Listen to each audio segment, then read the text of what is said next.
So I think the skill shortage is definitely one of the top things that's on many senior execs' agenda with regards to the challenges of cyber today.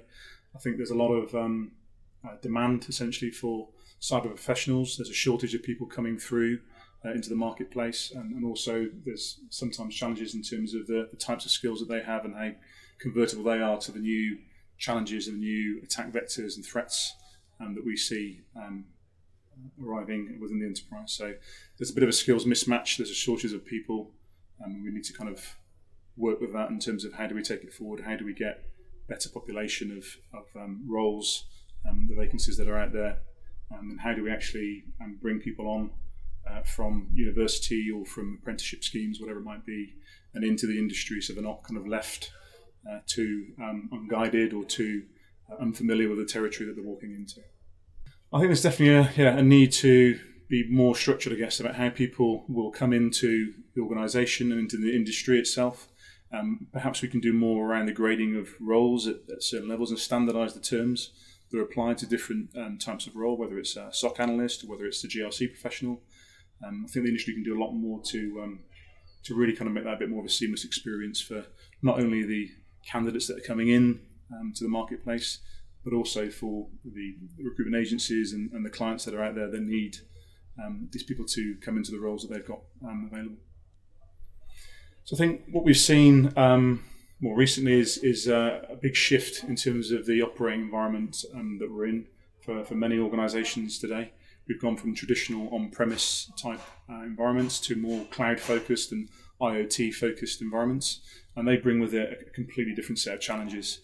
And I think a lot of organisations have prepared well for the traditional old-school world, but haven't really invested or thought too much about how they would secure the cloud or IoT type world. So it's something that really needs to be focused upon is how do we take that evolution away from the traditional on-prem and move towards more cloud and some of the emerging technologies that we're seeing come through today. I think the simple answer is there's always more that can be done. There's certainly an appetite for people to learn more. There's always the balance of doing the operational day-to-day work, aside from advancing their own skill sets and being able to invest some time into that. But we have to strike a balance. The threat landscape is evolving, it's changing on a daily basis. We see new attack vectors and new exploits coming through all the time. So we really need the people to be upskilled consistently and constantly to be able to deal with those threats as they come in. Now, I think there's certainly a lot more that can be done around retention. A lot of it is really just making sure that your security team are actually engaged with what goes on in the business. They understand what the objectives are and what the vision is for the future of the business. So they can feel that they're playing more of a role. They're protecting the personal data or the IP and the intellectual property of the organisation itself. So there's definitely a need, I think, for staff to understand more about why they do the things that they do. So I mentioned the Internet of Things. It's something that I'm quite interested in, quite passionate about. As we see these billions and billions of devices and equipment come onto the internet and start to interact more with people's lives, whether it's connected cars or whether it's smart home devices, it just opens up the attack surface to a much wider plane of exploits. So we have to be really focused, I think, and figure out how we're going to tackle the challenges that are going to be coming forward with IoT and with the convergence of cloud wrapped around that as well. Standardization is one of many ways in which we can try to make sure that the risks associated with IoT equipment that's coming out from the various suppliers and vendors is contained and regulated from a risk perspective, at least. So looking at some form of standardization, compliance regulation, call it what you will, and then trying to control that in a way that is practicable and meaningful, just to make sure that we don't necessarily just let every device, every manufacturer come onto the market in terms of a new whiz-bang pop type thing that's coming on. We actually make sure we've got at least the preliminary basic measures covered in terms of data privacy, in terms of ensuring that they're not susceptible to malware, making sure that we've got some visibility of whether there's the ability to log and monitor the activity that's going on with these devices. So there's many different things that we can try and get the supply chain, get the vendors engaged with to make sure that both privacy and security is built into these devices by design, but from the very, very start. And I think it's going to take some time to actually enable that, but it's something we should strive to achieve really as an industry. No, definitely not. And you can see that there's more and more that's being done now in terms of making sure that people are aware of the various risks and the various individual suppliers that have challenges with some of the services and some of the products that they supply. So there's a lot more that needs to be done in terms of raising general awareness around why these things are important, what types of data, personal data, that could be leaked by virtue of using these services. Yes, they're great in terms of bringing added features to our lives and making life a whole lot simpler, but that also comes with risk. And I think if people were more aware of that in terms of what they were actually potentially exposing themselves to, then they might think again in terms of how they actually approach that and make sure configuration is appropriate, make sure the use is appropriate, just to actually make it more secure. It's really about communication and how they actually explain and express what it is that cyber represents and what the security team does essentially to support the objectives of the organisation. So certainly having some form of understanding, some visibility of how security aligns essentially to the objectives of the business is really important, and it's something that perhaps we don't do so well as a security community, but it's something we need to engage with a lot more in terms of being able to express that clearly. So I'm a futurist, I guess, by heart, so getting people to think about what the next big thing is going to be, what the next solution will be, what the next environment might look like, and get them excited and enthused around playing some role in that from a security perspective. So whether it's looking at privacy issues, or whether it's looking at security controls and monitoring or forensics and how you respond to incidents associated with new technologies, that could all change really in the next 10 to 15 years. And we need that younger generation to start to get engaged, to think about the future and what role the security team will play in that. And hopefully they'll get excited by seeing those changes in technology and making sure that we bring security on the journey with them as part of that approach. So in today's world, I think where we have, I guess, a notion, a shadow of a perimeter, tactically we just need to confirm that what we do have within the bounds of the enterprise environment is secure. Commonly, I've worked with a number of organisations that perhaps have seen that over the years they haven't invested perhaps so well in security, but focused on functionality, and that means that the environment has grown to the point perhaps where they don't necessarily know where everything is and what the status of everything is across the organisation. So doing that kind of initial assessment as to actually, can I sleep properly at night knowing that my environment is secure, that I'm not leaking basic creds out to the internet, that I'm not releasing sensitive data or exposing sensitive data through a service or website that I run. So getting that basic kind of tactical understanding of what's really going on in the environment is crucial. But also then looking at the strategic view is forming that vision of, well, where do I need to be in the next 3 years, the next 5 years? Where's the organisation going? Where do I need to focus my efforts in terms of security? And being able to put that strategic hat on and start to think about the future, whether it's looking at the general digitalization of the enterprise, whether it's looking at cloud migrations or other new technologies, IoT, and building in capabilities and forward planning to deal with that. So there's lots of different technologies and lots of different controls that can be put in place, both in terms of people, process and technology. But really it's about forming a rounded view as to how you're going to get to that target state in the next 3 to 5 years and make sure that you can head off any nasty risks or surprises that are coming down the line. Yeah, sure. So we saw the advent of GDPR last year on the 25th of May 2018. And with that, we get the convergence essentially of privacy and the rights of the individual data subjects and the various controls that are prescribed in terms of how their data should be protected. And I think in the future we'll see a closer convergence of how those two principles come together in one consolidated way. I think perhaps at the moment we see a tendency still to treat the two camps quite separately, and we have a cyber security kind of profession and a role there, and we see the privacy and the legal side over here. We are getting closer, but I think we're going to see a much closer knitting of those two frameworks coming together, so that we do have perhaps lawyers that are cybersecurity specialists, and similarly we have cybersecurity specialists that become legally qualified and legally competent in those areas. So I think we'll see a much closer convergence of the two domains over time. Perfect. So the security target operating model essentially allows the security team to describe how it supports the business in terms of alignment of objectives.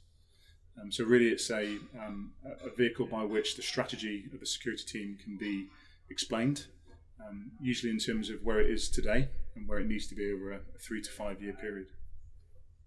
I think a lot of organisations today are going through change in many ways, and it's important that the security team can really define what their incremental and step change activities are across an investment period, a 3 to 5 year period of change.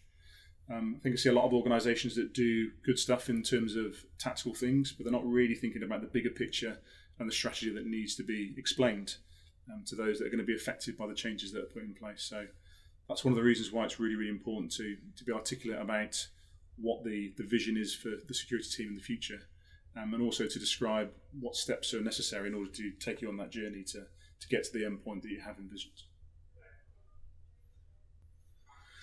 So implementation is a big part of the process, obviously. The setting of the strategy is almost something of the easier part, but actually implementing it takes a lot of effort and a lot of structure in terms of delivery. So defining the scoping, if you like, of individual work streams associated with the change activities, and actually converting on those, actually being able to deliver against those objectives that have been set is an important part of it. So it takes a lot of effort, it takes a lot of commitment in terms of not only the CISO team or the security team themselves buying into it, but also getting board and exco level leadership input and support to the objectives that are being set out. So there's a number of different component parts really that make up the security target operating model. The first thing is to identify what the drivers and influences are for your strategy going forward. So it might be that you need to examine the cyber threat landscape that you exist in. You might need to look at the key risks and some of the incidents perhaps that you've experienced over a period of time, but it's starting to get an understanding of what is it that's driving you and pushing you to put in place your strategy and to pursue a program of change. So the second part of the security target operating model looks at the framework, the storyboard essentially, that represents what it is the security team does to support the enterprise. So it could be looking at the different functions and what roles they play and the dependencies between the various parties. It could be looking at GRC, the governance, risk and compliance component of the security team, and how that relates to setting the policy and the governance activities, training and awareness, and how that then relates to the security architecture function. So they would respond essentially to the things, the risks that have been identified, the policies and the standards that have been set from a GRC perspective. Then that would convert into a package of work from security architecture that's defined in a blueprint or a design into the delivery function. They would deliver on the obligations and on the objectives that have been set out within the designs that traces back to the policies and the standards. That would then go into the operational world where the various controls would persist in terms of the operational life cycle of that particular service or product, whatever it might be. They would do all the heavy lifting essentially in terms of logging and monitoring and any other additional controls that have been defined. And then finally looking at things like testing and validation. So how independently aware are we as to the effectiveness of the controls that are put in place? So it could be a penetration test, it could be vulnerability scanning, it could be a number of different requirements validation or compliance management type activities that we would put into that area. And then obviously whenever we have gaps that emerge in terms of those activities, then they all relate back to risk. So really we're talking about a life cycle of risk and how we mitigate that throughout those various phases of the security team's activities. We also then think about the need for a service catalogue. So how do we present the capabilities that the security team offers to the enterprise? Often what we see is that that's quite isolated and very few people know about what the security team actually do. But we need to open a shop window, we need to be very service oriented in how we present the capabilities to the enterprise. And that really talks to things like service level agreements, looking at the coverage of the service itself, looking at the operational procedures and looking at the various KPIs and SLAs, etc. that fit into that. So that's a really important component also of the target operating model. We also think about the organisational design that supports the services that we're setting out and looks at the framework that we envisage for the organisation. So how does that look in terms of reporting lines and owners of the various functions and the day-to-day management really of the team? And then following on from that, you have to look at the sizing of that team. So how many people do we need to support the GRC function? What demand do we have for security architecture and the support that they do? How many licenses and how big a SIEM platform do we need, or a SOC do we need to do the security operations activities? So all that thing in terms of sizing is important because it supports whether the success criteria essentially for the security team, because if they have too much demand and not enough capacity, then we're kind of doomed to failure, and we're always trying to play catch up in terms of what we can cover within the organisation. And then lastly, but not least for me, in terms of the target operating model, is what is the plan? How do we transition from where we are today to where we need to be in 3 to 5 years' time? What's the effort required, either internally or with support external partners, to actually get this thing mobilised and to make it work? So making the commitment is one thing, but actually then delivering on it is another. So for me, that transition plan is important because it essentially defines what security improvement program or what security transformation program you may wish to initiate in order to address what you've set out within the security target operating model. I think a lot of it is down to alignment of objectives. So at the end of the day, senior executives are largely focused on the importance of the success of the business, and that doesn't always include an understanding of what goes on from a protection of personal data perspective or protection of intellectual property perspective, and the availability of the services that their consumers consume. So effectively having a relationship that shows how security supports those kind of tenets from the business objectives perspective. So what are the critical success factors for a particular web platform that the business runs in terms of how it relates to a specific revenue stream? Then we would need to show how security underpins the availability of that particular platform, the confidentiality of the data that resides, that's processed or transmitted essentially through that application itself, and just showing actually the relationship, the alignment between the objectives from a risk mitigation and compliance perspective versus the objectives of the business and how it wants to drive forward on that front. So aside from the obvious capabilities that are going to be delivered through the transition plan and the programs that's usually set up on the back of defining your target operating model, the main benefit that we see is that this position of alignment between what the business needs to do and the objectives that are set out versus the needs and the objectives of the security team, they become more aligned. So that's the major benefit, is that we start to see a better harmonisation of the relationship between security and the business. And then we can start to have meaningful conversations about things like the accountability of risk and the ownership of risk, because they're based on a premise where we have that alignment better identified and structured. So that's one of the key benefits for me, certainly, is seeing that alignment and then turning it around really and seeing that relationship work a lot closer, because people understand one another from a business perspective versus a security perspective.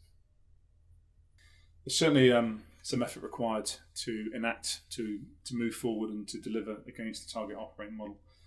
Certainly from experience, that can involve either an internally led activity and team, or it can bring in the need for external partners to become involved as well. I think certainly some organisations that try and balance both the day-to-day operational world versus delivering something that's really critical and quite strategically important can become a bit of a challenge. They get kind of drawn back into the operational activities too much, and therefore the strategic, the longer view suffers, and therefore you never really progress to a better place because you're constantly kind of having to work on the operational workload.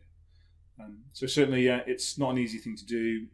My recommendation is that you commonly need to create a hybrid model where you do have a number of external partners and you do work with your internal team in terms of the longer term knowledge management and retention. But it definitely needs to be a combined effort. With so many objectives set at that point, with so much work essentially ahead of you in terms of improvement, either incremental or step change, the sensible thing really is to initiate a program of work that starts to track the transition plan that you've set out within the target operating model.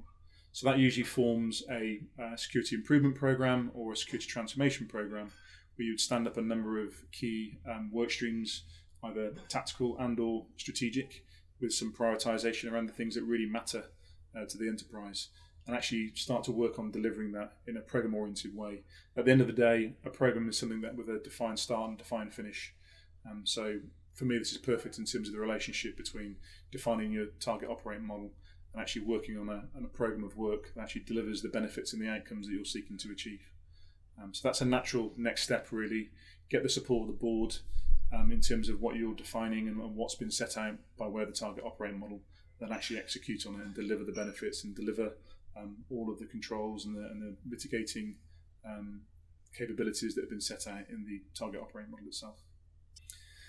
So again, I think it's this thing about trying to keep the day-to-day activities on the go, on the boil, dealing with the events and the incidents and the hot potatoes essentially that come through every day, but not really having the time or the capacity or the bandwidth to focus on the strategic view in the longer term.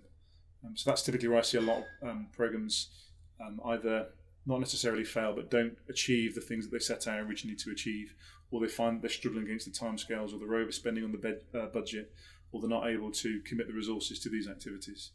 It's because they haven't thought about the impact of doing both of these things in parallel, the operational activities and the change activity that's wrapped around security transformation.